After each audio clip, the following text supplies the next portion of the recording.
Assalamualaikum warahmatullahi wabarakatuh. Pada kesempatan kali ini, izinkan saya untuk mempresentasikan topik ke-12 mata kuliah dasar-dasar pemrograman, yaitu pointer, atau jika diterjemahkan ke dalam bahasa Indonesia berarti penunjuk.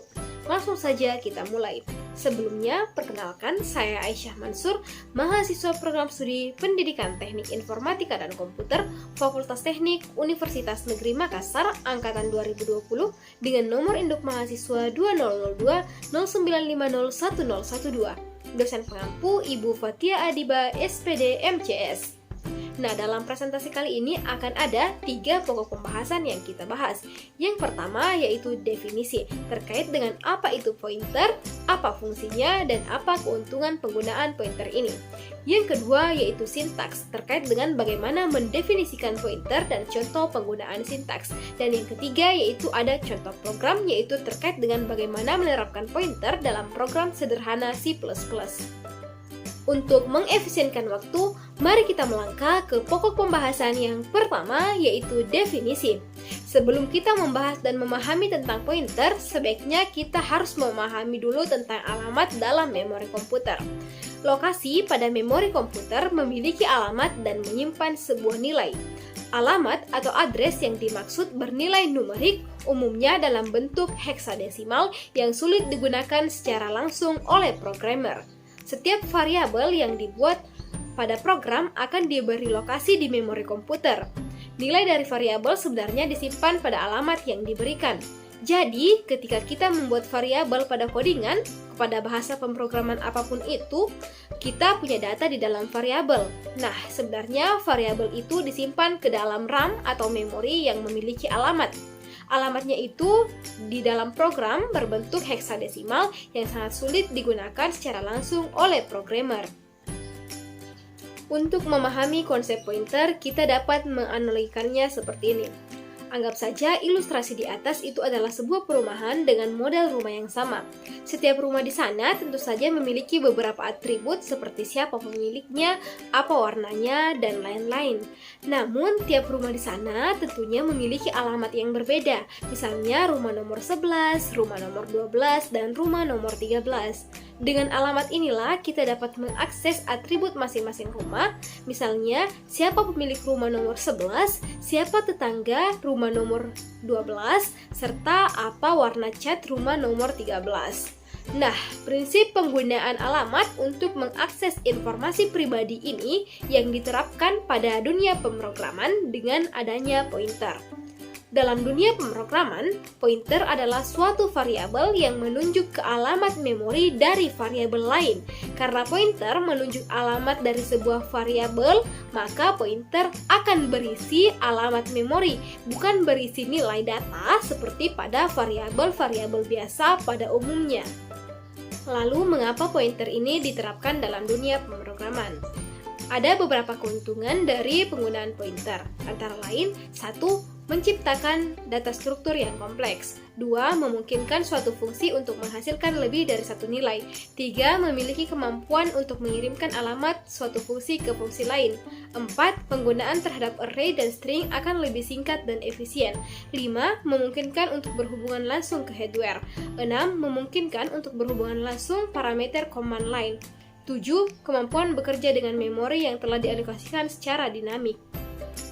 Pokok pembahasan yang kedua yaitu sintaks. Sintaks atau perintah yang digunakan untuk mendefinisikan atau mendeklarasikan sebuah pointer, yaitu tipe data, diikuti dengan tanda bintang atau tanda asterisk, lalu diikuti dengan nama pointer, kemudian tanda titik koma.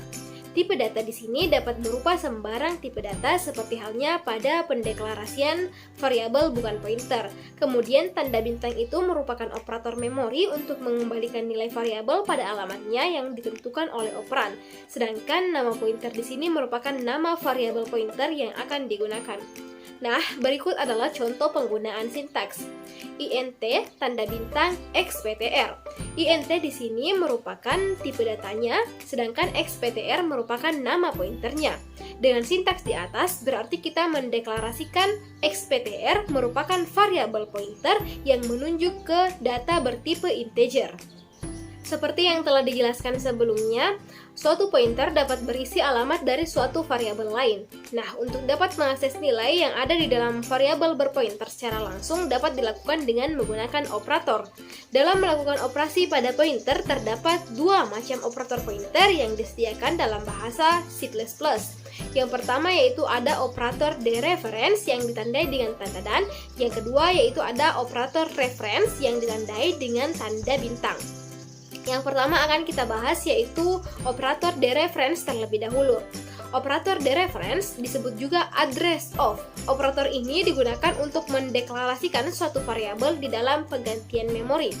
Jadi, seandainya kita ingin mengetahui di mana letak atau alamat penyimpanan variabel akan disimpan di memori, kita dapat memberikan tanda dan di depan variabel yang berarti address of. Karena dengan menggunakan operator dereference ini, sebuah variabel akan menghasilkan alamat lokasi penyimpanannya di memori. Nah, yang kedua yaitu operator reference atau biasa juga disebut dengan value pointed by. Operator ini digunakan untuk mengakses secara langsung nilai yang terdapat di dalam variabel yang berpointer. Artinya, operator reference akan mengeluarkan atau menampilkan nilai dari alamat memori yang ditunjuk. Pokok pembahasan yang ketiga yaitu contoh program.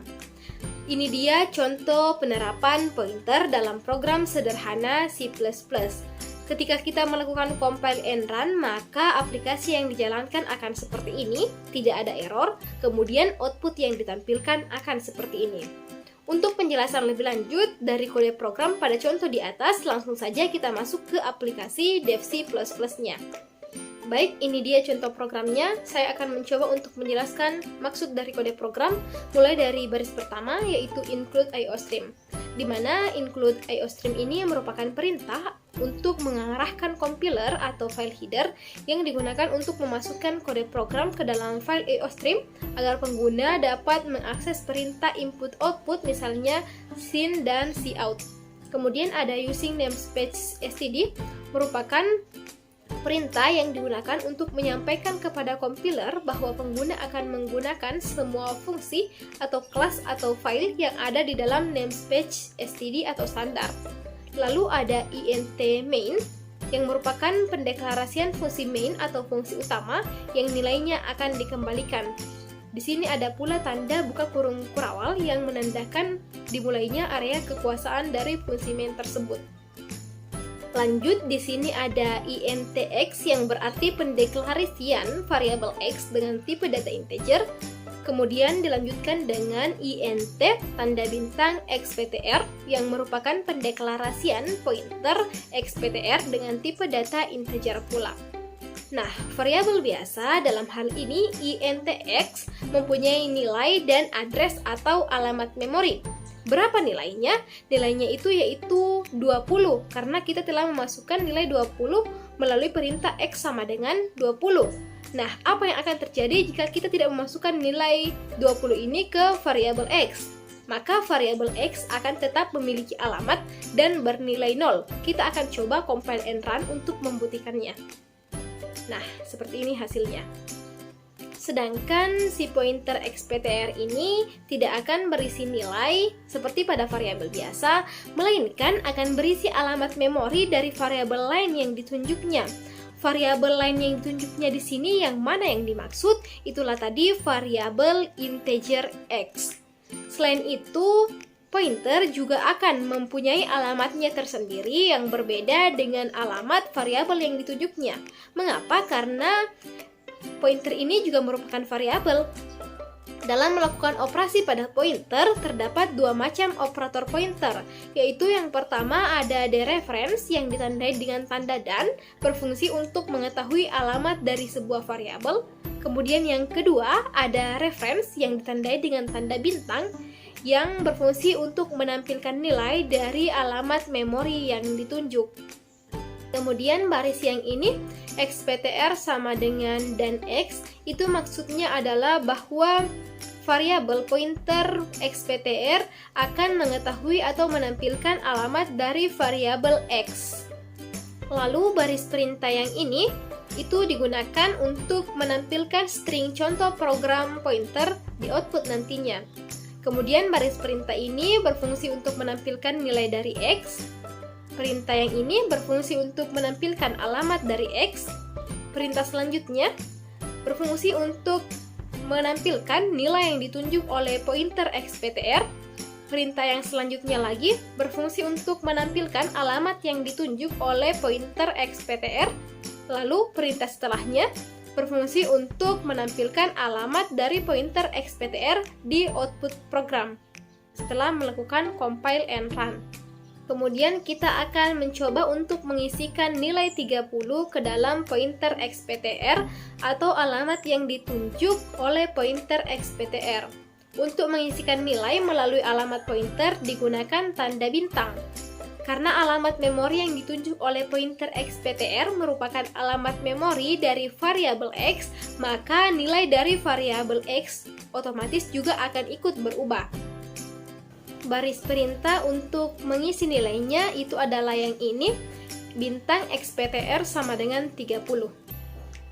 Kemudian baris yang selanjutnya itu berfungsi untuk menampilkan nilai dari X, yang selanjutnya lagi berfungsi untuk menampilkan alamat dari variabel X, yang selanjutnya lagi berfungsi untuk menampilkan nilai yang ditunjuk oleh pointer XPTR, selanjutnya berfungsi untuk menampilkan alamat yang ditunjuk oleh pointer XPTR, kemudian selanjutnya berfungsi untuk menampilkan alamat dari pointer XPTR ketika kita melakukan compile and run.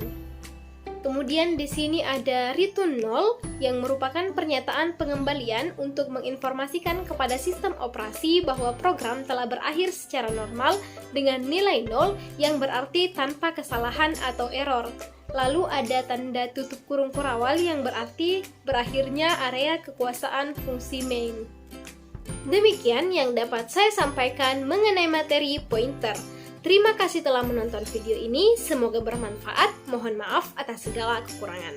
Akhir kata, wassalamualaikum warahmatullahi wabarakatuh.